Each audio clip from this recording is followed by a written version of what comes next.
So in this experiment, we're going to explore torques and rotational equilibrium. So the first thing I want to start with is a definition, and it's something called center of mass.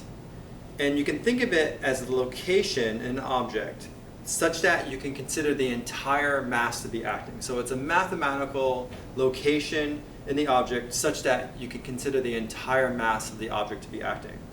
So if I have a meter stick, right, this object right here, where would you guys say the center of mass is? You're probably going to say it's somewhere around the middle, right? And actually, in theory, if this is exactly 1 meter, it should be right at 50, and it'll be embedded like three-dimensionally inside of the plastic right around 50, okay? So in this case, actually, the center of mass can lie within the matter of the object itself.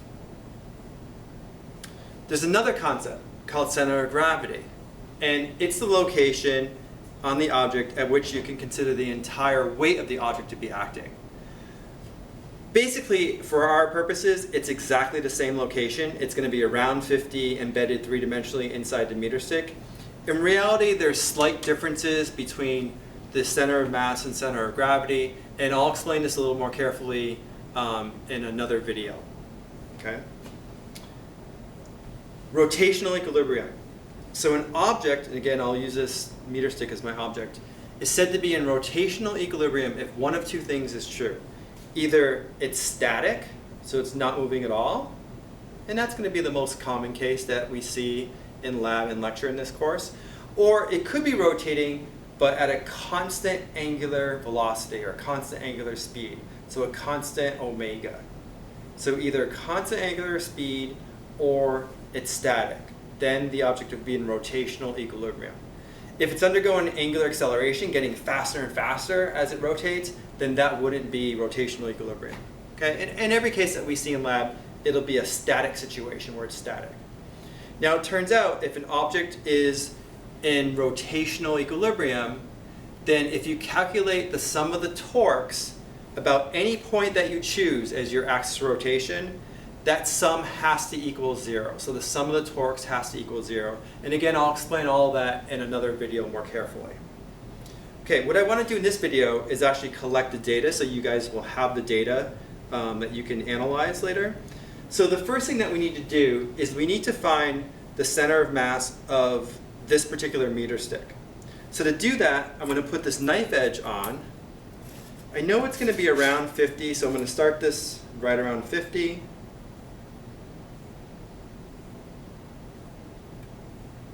Say right there. And let me see if it balances. The location where it balances has got to be the center of mass. So in this case, it looks like it's tilting a little bit in that direction, so I need to move it a little bit. Let me try 50.1.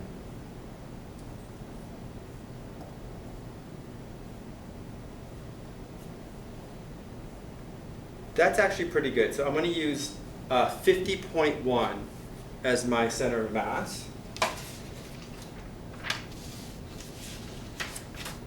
So in your lab report, that's actually the first part, part A. So 50.1 would be our center of mass. And I will give you all these values so that you have them. Okay, now what we're going to do is we're going to hang 200 grams. Now, one thing we have to remember is that these little blue hangers, these are already 5 grams, so we have to take that into account. So I added 195 grams to this blue hanger, and I'm going to hang it so that it's 20 centimeters away from the center of mass. So this was at 50.1, so I want to hang it at 30.1.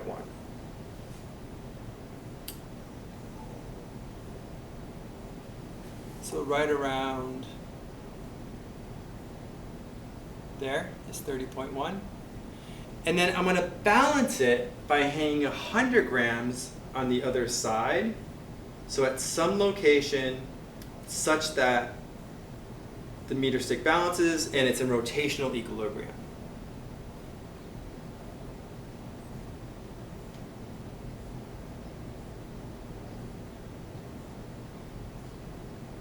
Actually, that's pretty good right there.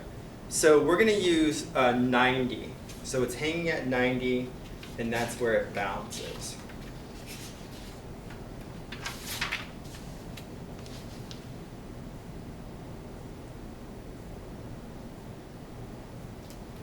Okay, now what the lab is going to ask you to calculate is not that position. So the position's at 90, but we actually want what this is called the moment arm, the distance from the axis of rotation to where it balances.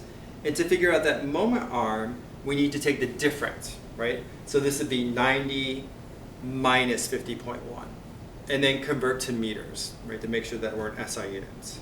Okay, again, I'm going to explain all this later.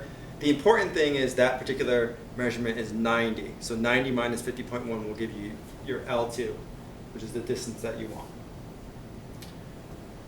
Okay, for the next part, now what we're going to do is we're going to hang 50 grams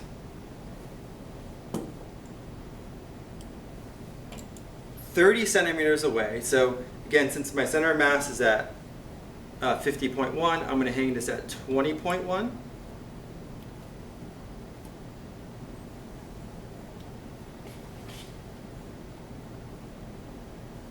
So right around there. And I'm going to balance it with 100 grams on the other side. So I have to find a location such that the entire system, the meter stick, is in rotational equilibrium.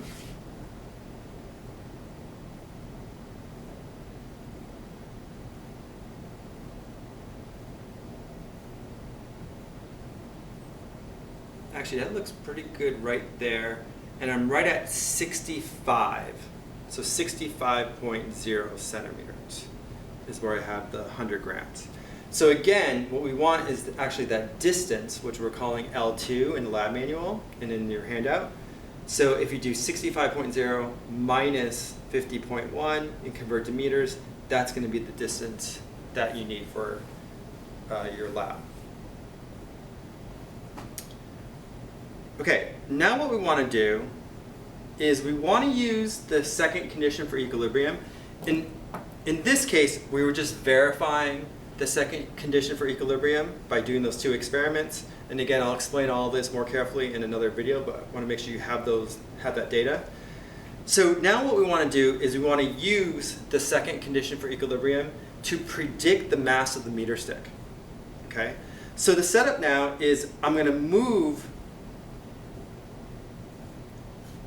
where the knife edge and the stand is, so that the center of mass, which remember was 50.1, is 20 centimeters to the right of the axis of rotation. So 20 centimeters to the right of the knife edge. So I'm going to put this at 30.1.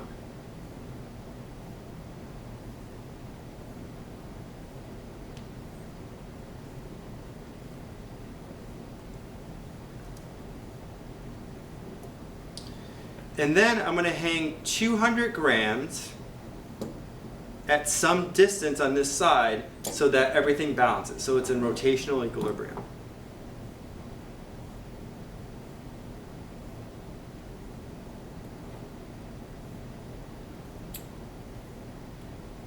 Okay, so remember the axis of rotation now, the knife edge is at 30.1, and it looks like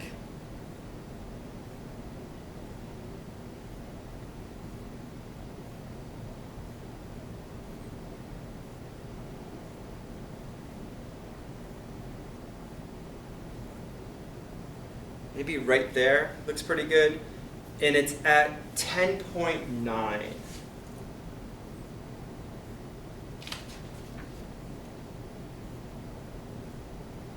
Okay, so if I put the 200 grams at 10.9, if you read this off, 10.9, it's balancing.